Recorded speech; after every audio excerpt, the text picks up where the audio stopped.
आज आपण Shannon Christian आणि ख्रिस्टोफर न्यूसम यांच्या केसवर नजर टाकणार आहोत. ही कहाणी आहे दोन कॉलेज विद्यार्थ्यांच्या दुःखद आणि क्रूर अंताची. हे खूप शक्तिशाली वाक्य आहे नाही का? या केसमध्ये एका छोट्याशा दिरंगाईने म्हणजे संकोच केल्याने दोन तरुण जीवांना आपला जीव कसा गमवावा लागला हेच आपल्याला पाहायला मिळणार आहे. चला तर मग या प्रकरणाची सुरुवात करूया. ही गोष्ट आहे दोन निष्पाप जीवांची, पोलिसांकडून झालेल्या एका जीवघेण्या विलंबाची आणि त्यानंतर न्यायासाठी सुरू झालेल्या एका लांब लचक आणि वेदनादायी लढ्याची. हे प्रकरण किती गंभीर आहे हे यावरूनच लक्षात येतं. या घटनेने संपूर्ण देशाला हादरून सोडलं होतं. फक्त 2007 मध्येच नाही तर पुन्हा 2011 मध्ये जेव्हा या खटल्याचे निकाल एका अत्यंत अनपेक्षित कारणामुळे बदलले गेले. पण त्या भयानक गुन्ह्याच्या तपशिलात जाण्याआधी हे जाणून घेऊया की शॅनन आणि ख्रिस नेमके कोण होते, ज्यांचं आयुष्य इतका क्रूरपणे आणि इतक्या लवकर संपवण्यात आलं. ख्रिस वय होतं 23, त्याला सगळे प्रेमाने न्यू म्हणायचे. त्याला बेसबॉल आणि सुतारकामाची खूप आवड होती. तर शॅनन वय 21, ती मानसशास्त्राचा अभ्यास करत होती. खूप दयाळू आणि मनमिळाऊ स्वभावाची होती. दोघेही टेनेसी विद्यापीठात शिकत होते. त्यांची भेट एका मित्राकरवी झाली आणि त्यांचं नातं खूप घट्ट होतं. दोघांच्याही घरच्यांनी त्यांच्या नात्याला स्वीकारलं होतं आणि पदवीनंतर त्यांच्या लग्नाची वाट पाहत होते. पण त्यांचं हे सुंदर भविष्य त्यांच्याकडून हिरावून घेतलं गेलं. आता आपण त्या भयानक 48 तासांकडे वळूया. त्या दोघांच्या गायब होण्यापासून सुरू झालेला आणि एका अत्यंत वेदनादायी शेवटापर्यंत पोचलेला तो घटनाक्रम पाहूया. बघा, 6 जानेवारीला ते दोघे बेपत्ता झाले. दुसऱ्या दिवशी म्हणजे 7 जानेवारीला त्यांच्या पालकांनी तक्रार नोंदवली. पण पोलिसांच्या नियमानुसार कोणी हरवल्यास 24 तास वाट पाहावी लागते. आणि हाच नियम, हाच विलंब त्यांच्यासाठी जीवघेणा ठरला. आणि इथेच तो सर्वात मोठा आणि दुःखद प्रश्न उभा राहतो. पोलिसांच्या त्या 24 तासांच्या विलंबाचा नेमका काय परिणाम झाला? खरं तर ही एक अत्यंत वेदनादायक गोष्ट आहे. ज्या काळात पोलीस नियमांनुसार फक्त वाट पाहत होते, त्याच काळात शॅनन मृत्यूशी झुंज देत होती. विचार करा, जर शोध लगेच सुरू झाला असता तर कदाचित आज ती आपल्यात असती. तपासाला खरी गती मिळाली ती ख्रिसचा मृतदेह सापडल्यावर. त्यानंतर शॅननची गाडीही सापडली. पण खरा टर्निंग पॉइंट होता त्या गाडीत सापडलेला एक पत्ता, 2316 चिपमन स्ट्रीट.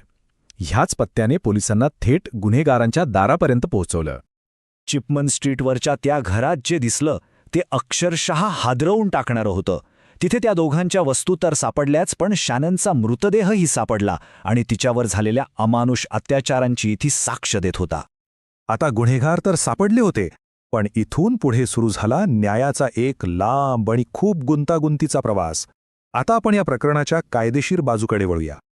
या गुन्ह्यामध्ये एकूण 5 जणांना अटक झाली. यात मुख्य सूत्रधार होता लेमार्क्स डेव्हिडसन. सुरुवातीला प्रत्येकजण एकमेकांवर आरोप करत होता, ज्यामुळे गुन्ह्याचा संपूर्ण तपशील हळूहळू समोर येत गेला. या तक्त्याकडे पाहिलं की लक्षात येतं की हे प्रकरण किती गुंतागुंतीचं होतं.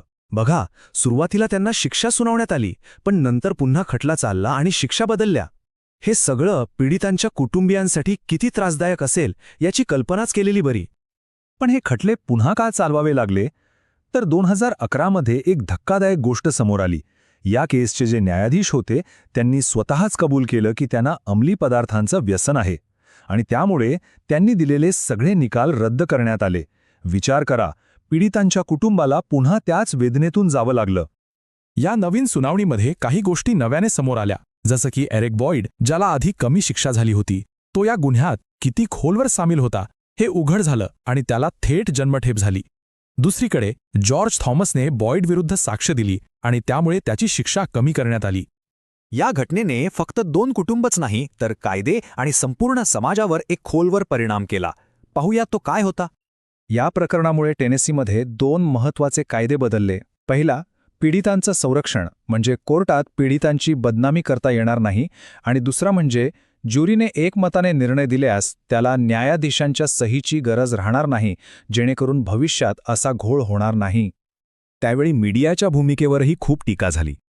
अनेकांना वाटलं की या केसला सुरुवातीला जेवढं महत्त्व मिळायला हवं होतं तेवढं मिळालं नाही. आणि मग यावरही चर्चा सुरू झाली की यात वंश हा घटक होता का. मात्र नॉक्सविलचा पोलीस प्रमुखांनी हे स्पष्ट केलं की हा गुन्हा वांशिक द्वेषातून झाल्याचा कोणताही पुरावा त्यांना तपासात सापडला नाही. त्यामुळे याला हेट क्राईम म्हणून पाहिलं गेलं नाही. ज्या घरात हा सगळा भयानक प्रकार घडला ते चिपमॅन स्ट्रीटवरचं घर अखेर 2008 मध्ये पाडण्यात आलं, जेणेकरून त्या क्रूरतेच्या आठवणी पुसल्या जातील. आणि त्याच जागेवर शॅनन आणि क्रिस यांच्या आठवणीत एक स्मारक उभारण्यात आलं, जिथे क्रूरतेऐवजी आता त्यांची आठवण जपली जाते. आणि हीच त्यांची खरी आठवण आहे. त्यांच्या कुटुंबियांनी आपलं दुःख सकारात्मक कामात बदललं. आज शॅनन ख्रिश्चन फाउंडेशन हिंसाचाराने पीडित लोकांना मदत करतं, तर क्रिस न्यूसमच्या नावाने बेसबॉल टुर्नामेंट आणि स्कॉलरशिप दिली जाते. अशा प्रकारे त्यांचं नाव आणि त्यांची आठवण आजही जिवंत आहे.